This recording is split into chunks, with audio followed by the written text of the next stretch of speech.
qu'est-ce qui n'a pas marché? Nous sommes en train de parler du retour des coups d'État en Afrique. Selon vous, qu'est-ce qui n'a pas marché? Alors, parler des coups d'État en Afrique, c'est un vaste sujet qui date des années 60, depuis l'avènement de nos États au statut des États indépendants. Ceux-ci qui venaient de sortir des statuts de pays États colonisés se sont retrouvés justement à être confrontés à une dynamique de coup d'État simplement parce que, voilà, il y avait un certain nombre de raisons qu'on peut mobiliser aujourd'hui pour les justifier. Ces raisons-là peuvent être expliquées par le fait que le colon parti, c'est-à-dire le colonisateur parti, à un moment, il aura trouvé que le colonisé ou alors ceux dont ils auront choisi pour mettre à la tête de nos États n'était plus assez malléable.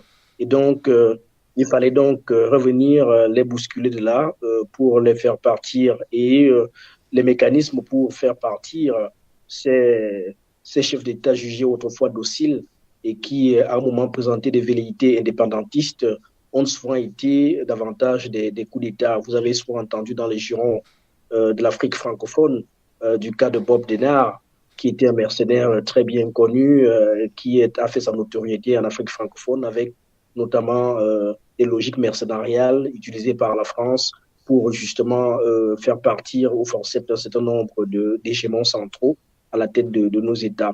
Donc, cela a évolué et aujourd'hui, parce que l'historique et même la chronologie peut être longue, je vais faire court. Aujourd'hui, ce n'est pas simplement qu'on assiste à la montée des néo-souverainismes, lesquels néo-souverainismes, quel qu'en soit le bout par lequel on voudra expliquer ces néo-souverainetés-là qui sont constatées, dont le constat patent est que elles méritent ces néo-souverainetés-là, en fait, qu'elles arrivent au pouvoir avec l'adoubement des peuples, c'est qu'il y a un mécontentement généralisé. N'oublions jamais dans l'analyse que nous sommes des États qui fonctionnons avec des précarités plurielles. Les pays d'Afrique au sud du Sahara fonctionnent avec des précarités plurielles. Ces précarités sont à la fois d'ordre politique, ces précarités sont économiques, elles sont socioculturelles. Et de ce point de vue-là, nous sommes donc dans des espaces qui sont porteurs de crises latentes au sens où, effectivement, il n'y a pas eu de construit, aussi bien politiquement, économiquement ou socialement, de construit qui ait épousé des dynamiques endogènes. Nos construits l'ont été par la volonté des autres, et notamment par le colon. Et c'est d'ailleurs pour cela que chaque fois qu'on a parlé des États en Afrique au sud du Sahara, on a parlé des États néocoloniaux. Un État néocolonial au sens de Kwame Nkrumah. Kwame Nkrumah, c'est lui qui a le mieux théorisé la question du néocolonialisme. Que disait Kwame Nkrumah? Kwame Nkrumah rappelait simplement que l'essence du néocolonialisme, c'est que l'État qui y est assujetti est théoriquement indépendant. Il possède tous les attributs de la souveraineté, un hymne, un drapeau, une devise, et pourtant, son économie et par conséquent sa politique sont manipulées de l'extérieur. Donc, vu sous cette logique-là, on voit très bien que la logique d'un État néocolonial part du principe selon lequel il est caractérisé par, cet État-là est caractérisé par une économie d'extraversion coloniale. C'est-à-dire que le rapport entre nos États et l'Occident, c'est un rapport d'extraction économique. L'Occident crée une chaîne où effectivement on localise des zones stratégiques chez nous qui sont riches d'un point de vue du sous-sol et extrait donc nos minéraux les plus précieux, les extrait directement du côté de leur centre, ça c'est le rapport centre-périphérie, et sans que voilà il y ait une chaîne de transformation au milieu de ceci. C'est ce que François-Xavier Verschave appellera la France-Afrique, France-Afrique avec ses CDI, c'est-à-dire un rapport assez particulier entre quelques gouvernants français et des gouvernants africains qui s'asseyent autour d'une table et décident du partage de nos richesses, mais avec un deal.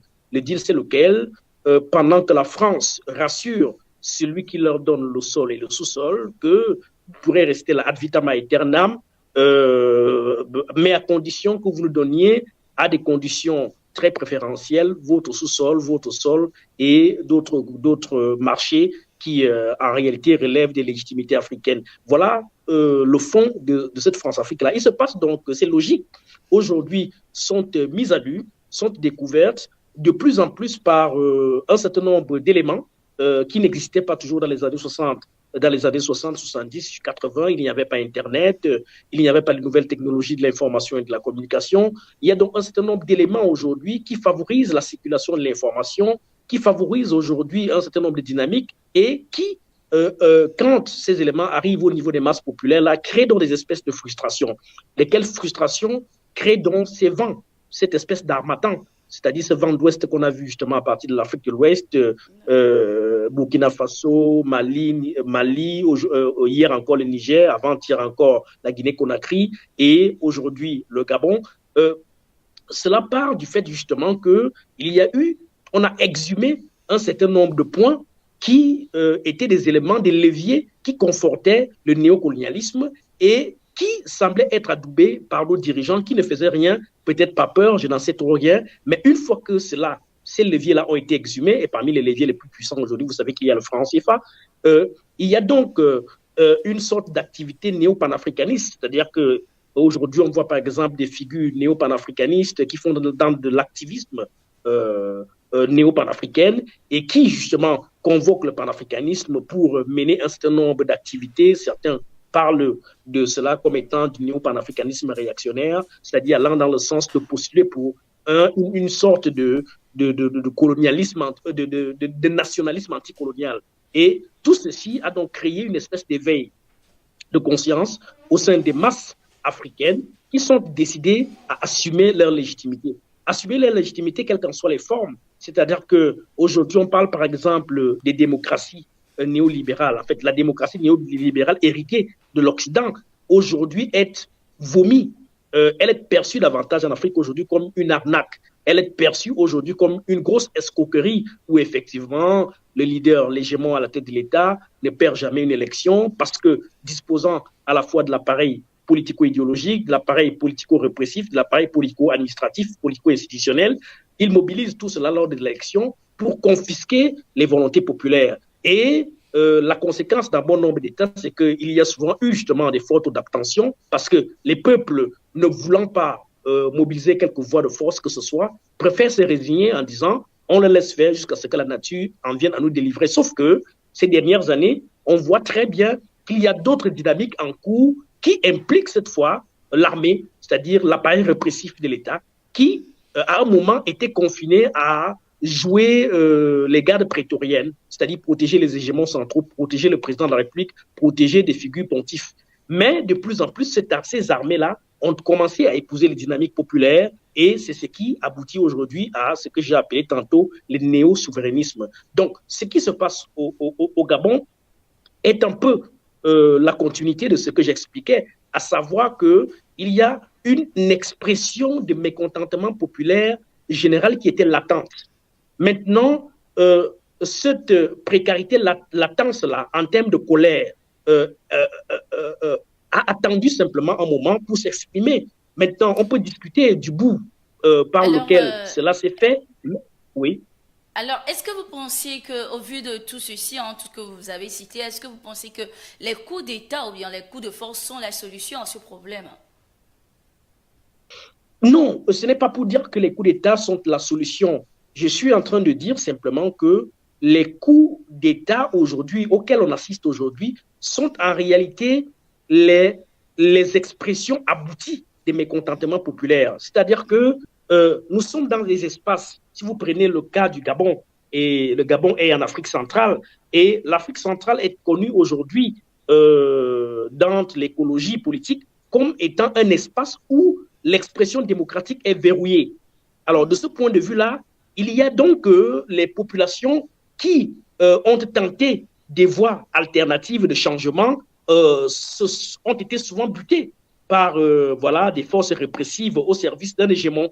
Sauf que, de plus en plus, avec les dynamiques populaires en cours, il y a que ce mécontentement est devenu généralisé et à un moment, l'armée ou alors quelques maillons de l'appareil répressif se sont retrouvés obligés justement d'adouber cette volonté populaire-là en accompagnant justement l'expression populaire. Parce que qu'est-ce qui se passe au Gabon? Ce qui se passe au Gabon, c'est que justement, le peuple, une fois de plus, a cru pouvoir assurer sa légitimité, a cru pouvoir donner son mot à partir de l'expression des urnes.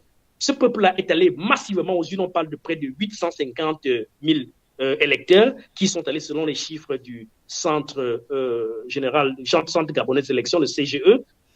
Et ce peuple-là y est allé massivement. Et pendant que ce peuple-là sursurait justement sur une éventuelle victoire du candidat de la plateforme Alternance 2023, le professeur Albert Ondo-Ossa, qui était un candidat consensuel de l'opposition de ce côté-là, on leur dit qu'il y a quelques jours à minuit, le pouvoir s'est réveillé brutalement, tard la nuit, pour lire et éplucher et grainer des résultats qui ne reflétaient pas la réalité des urnes et lesquels résultats ont abouti à une victoire factice de 60%, à hauteur de 60% des suffrages donnés à M. Ali Bongo Ondimba et de 30% à M. Le professeur Albert Ondo Ossa. Donc, et l'armée qui voyait très bien que le peuple, cette fois-ci, n'était pas prêt à accepter cette usurpation de plus, qu'est-ce qu'elle a fait, cette armée-là? Elle a senti le coup. Elle s'est dit, vaudrait mieux préserver les acquis.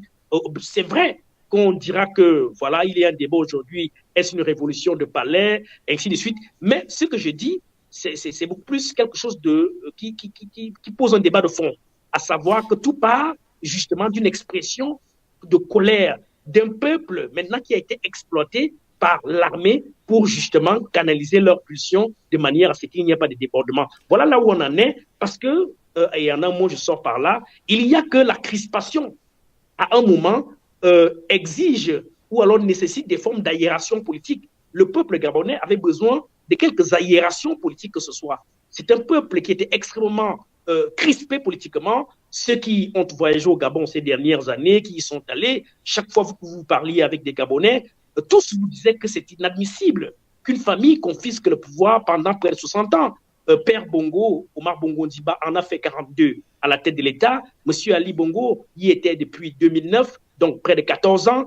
42 plus 14 ans, voilà un peu plus d'un demi-siècle pour une seule famille. Ça, c'est des raisons qui revenaient auprès de la population. Et donc, cette population-là était prête à se sacrifier pour justement se donner un peu d'aération politique. Et cette aération politique-là vient d'où? Vient d'une armée qui, pendant longtemps, a été jugée d'armée prétorienne, d'armée de mandarinat, qui s'enrichit, d'une armée embourgeoisée, mais qui aujourd'hui a pris le parti du peuple. Maintenant, je souhaite simplement qu'effectivement, il y ait des mesures transitoires qui vont dans le sens de remettre rapidement le pouvoir aux civils pour que, voilà, le Gabon Alors, est-ce retrouve la que vous sérénité. êtes surpris de ce coup d'État au Gabon? Est-ce que ça vous surprend? Pas du tout. Mais alors, pas du tout. Je vous disais tantôt que j'y ai fait des tours au Gabon pour des colloques internationaux et en discutant avec ce peuple là-bas, si je vous l'ai dit à l'entame de cette émission, qu'il y avait comme une colère latente, il y avait comme une crise latente, il y avait comme des tensions latentes. C'était la crispation généralisée. Et on sentait très bien que cette latence de colère pouvait aboutir à tout moment à une forme d'escalade, c'est-à-dire à une forme de violence. Mais maintenant, on ne savait pas comment il y aurait une goutte d'eau qui viendrait faire déborder le vase. Et c'est cette goutte d'eau qui, effectivement, est arrivée avec le prétexte de cette élection qui, une fois de plus, a voulu être happée, a voulu être détournée par le pouvoir de M. Ali Bongo, qui a voulu inverser les résultats. Et voilà, sentant la colère de la population monter, il y a que voilà, l'armée est intervenue. Mais, comme je vous l'ai dit, il est difficile aujourd'hui, que ce soit les Gabonais, que ce soit les ressortissants d'Afrique centrale, qu'ils vous disent qu'ils étaient surpris. Non, on n'a pas été surpris. Parce que, comme je l'ai dit tantôt, en un mot comme un mille, il y avait une colère latente qui était là, une tension latente, laquelle a simplement pris corps aujourd'hui. Alors, la communauté internationale a condamné le coup d'État au Gabon, mais les poutistes ne se sont pas inquiétés comme au Niger, hein, où la pression est en train de monter. Qu'est-ce qui peut justifier cette situation? Oui, mais parce qu'il y a logique de deux poids, deux mesures. C'est-à-dire que les sorties de la communauté internationale, d'ailleurs on parle des communautés internationales, aujourd'hui il faut plutôt parler d'une certaine communauté internationale, une certaine communauté internationale au sens où on connaît quelques pays occidentaux qui veulent souvent imposer leurs diktats à travers la force, etc., parce que certains se retrouvent au Conseil de sécurité, et ainsi de suite. Mais dans le fond, un regroupement de deux, trois États dans une communauté quelconque se fait appeler communauté internationale. Donc, la CEMAC en soi est une communauté internationale. La CEDEAO est une communauté internationale. L'Union africaine est une communauté. Donc, il y a des communautés internationales. Donc, je crois que votre question va plutôt dans le sens d'interroger la sortie d'une certaine communauté internationale qui se distingue par son hégémonie, sa volonté à vouloir paterniser les rapports du monde aujourd'hui. Donc, et cette communauté internationale-là s'est distinguée ces derniers temps justement à travers une logique de deux poids, deux mesures. C'est-à-dire que d'un coup, il y a coup d'État au Tchad à travers un fils là-bas qui remplace son papa, et cette communauté internationale adoube ce coup d'État sans que rien ne se fait. On voit un président français qui descend, qui assiste à l'adoubement du fils, qui remplace le père. Ça ne dit rien à personne. Les médias mainstream adoubent cela, on applaudit, on passe à autre chose. Et quand c'est le cas du Burkina, on condamne. Quand c'est le cas du Niger, on condamne. Le cas de la Guinée, on condamne. Et aujourd'hui, au Gabon, on semble revenir sur les mêmes condamnations de principe. Donc, je crois que les nouveaux dirigeants de transition aujourd'hui au Gabon l'ont compris, que nous sommes là dans les logiques de rapports de force qui en réalité sont des rapports manipulés, instrumentalisés, selon que certains États, certaines puissances veulent se positionner. Et c'est en cela que, voilà, ces nouvelles autorités ne semblent pas inquiètes, continuent de dérouler leur programme. Vous les avez suivis.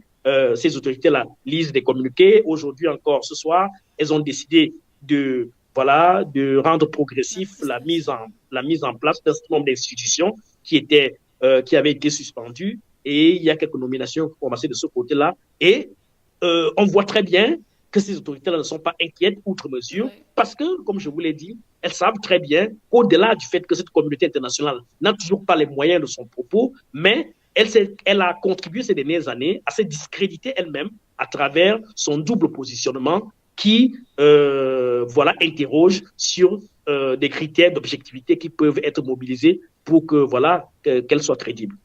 Alors, est-ce que vous pensez que les militaires réussiront là où les politiques ont échoué? Alors, je ne suis pas prophète, je ne pourrais pas lire dans une boule de cristal, madame, mais ce qu'on peut dire, c'est qu'il y a une certaine confiance aujourd'hui, un vent de confiance aujourd'hui qui est manifestement accordé aux militaires. Cela peut s'expliquer historiquement. Vous savez très bien que dans l'histoire, au Burkina Faso, la Haute-Volta, vous connaissez qu'aujourd'hui, dans la mémoire collective des révolutions africaines, il y a Thomas Sankara qui revient, c'était un militaire. Vous savez ce qui s'est passé avec Jerry Rawlings au Ghana. Vous savez ce qui s'est passé avec le colonel Muammar Kadhafi en Libye. Donc, il y a que les militaires, parfois, ont marqué l'histoire politique africaine et la mémoire collective contemporaine aujourd'hui va souvent puiser ces exemples-là pour se dire que pourquoi pas essayer avec eux.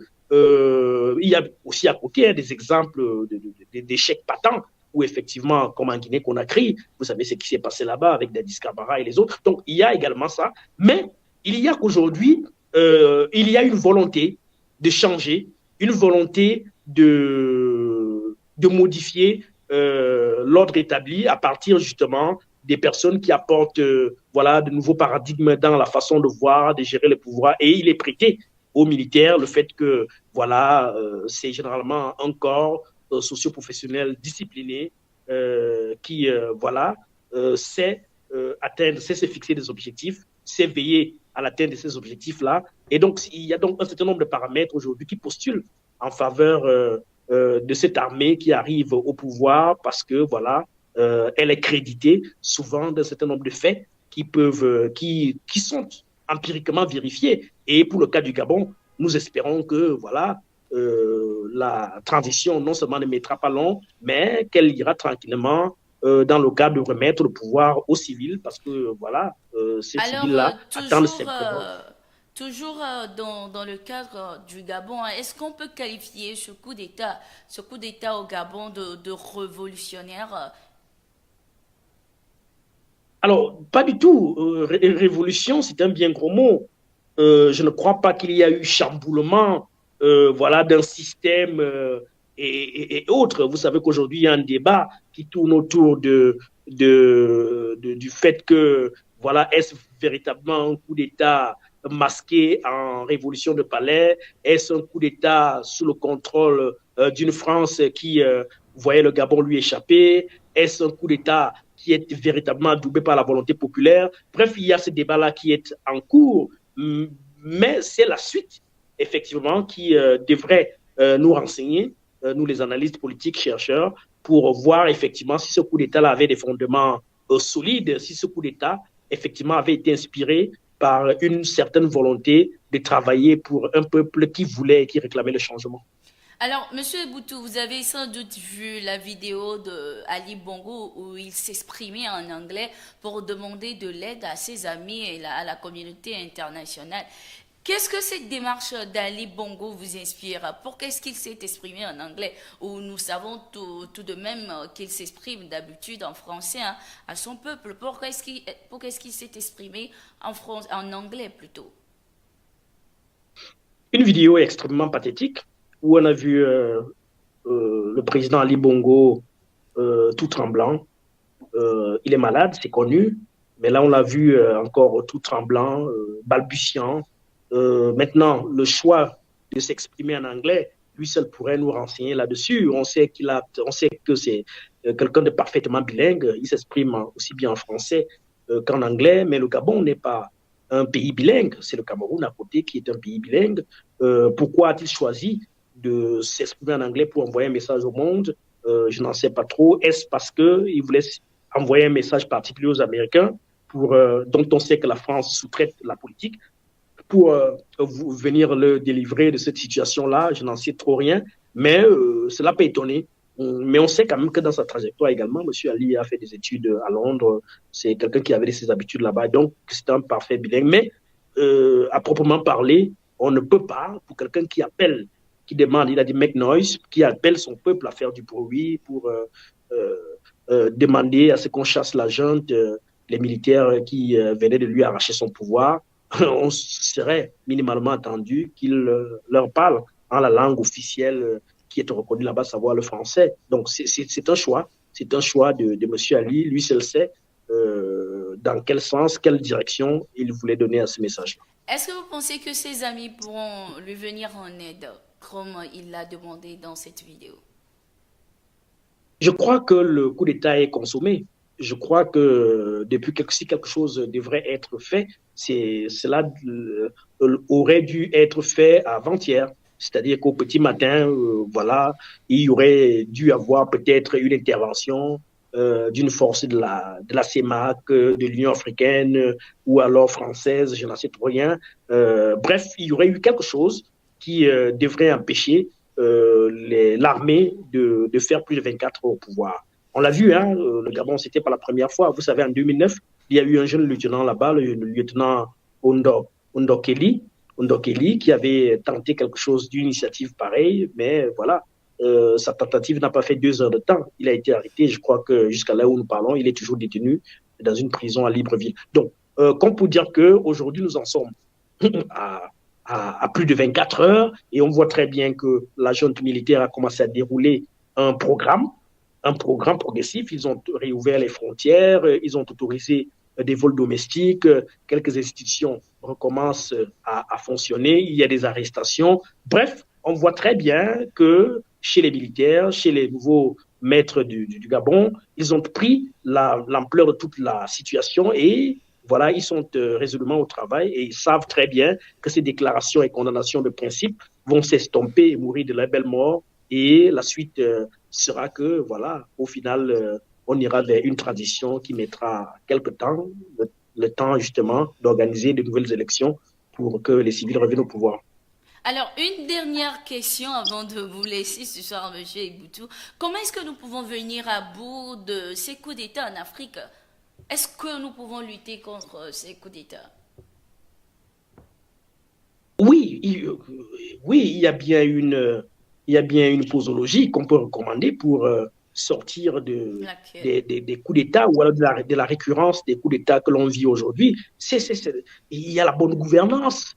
Il y a la bonne gouvernance. Nous n'oublions pas que, voilà, le fait que ces coups d'État militaires soient adoubés aujourd'hui par les populations, cela l'aide davantage du fait justement d'une malgouvernance, d'un malaise généralisé qui amène ces peuples-là, les populations africaines, à se dire que quel qu'en soit le bout, il faudrait absolument quelqu'un pour venir nous délivrer de ce marasme, de ce malaise-là.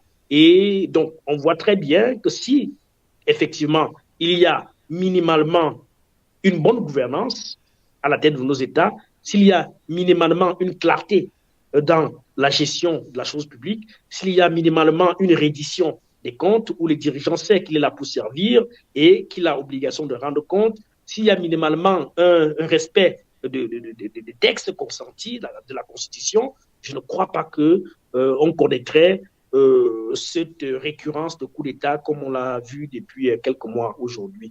Donc, il y a effectivement quelques approches proposées qui vont dans le sens de se dire que si cela a été fait, on n'en serait pas là. Malheureusement, l'Afrique s'est distinguée par voilà, ce genre d'actualité morose, triste, douloureuse, qui voilà, amène des populations à se dire à un moment qu'il faut qu'elles prennent leur destin en main et c'est ce qu'on vit aujourd'hui. Merci beaucoup, Monsieur David Eboutou. Merci d'avoir été des nôtres. Merci pour votre patience, surtout malgré les problèmes techniques aujourd'hui. Merci vraiment. C'est moi qui vous remercie et je reste ouvert pour certainement une prochaine émission. Merci beaucoup. Alors, c'est sur cet entretien de Monsieur David Eboutou que nous clôturons cette émission. Merci beaucoup d'être resté avec nous, d'avoir été des nôtres et nous présentons une fois encore nos excuses pour les problèmes techniques.